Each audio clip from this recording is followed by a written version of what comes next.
এখন ঘড়িতে 8:32, 8টা নাগাদ আমরা বেরিয়েছি শিলিগুড়ি থেকে। এখন আমরা সেবকের জঙ্গলে রয়েছি, এই সোজা রাস্তা দিয়ে যাব। এখন আমাদের প্রথম গন্তব্য হচ্ছে সেবকে গিয়ে আমরা একটু রেস্ট করব, ওখান থেকে বাগড়াকোট, তারপর ওখান থেকে আমাদের যে গন্তব্য সেটা পরে বলছি, এখনই বলছি না গন্তব্য। সকাল সকাল রাস্তা ভালো, কিন্তু আবহাওয়াটা একটু খারাপ। খারাপ বলতে বৃষ্টি পড়ছে না, কিন্তু রোদ ওঠে। যাই হোক, তার জন্য হয়তো গরমটা লাগছে না, কিন্তু একটু রোদ হলে পরিবেশটা ভালো লাগতো। তো দেখা যাক। এখনও পর্যন্ত তো আমরা এবং আমাদের সঙ্গী সাথীরা সব ঠিক আছে, আশা করছি ঠিকঠাক পৌঁছে যাব।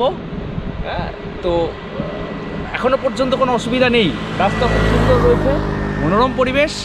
দেখা যাক।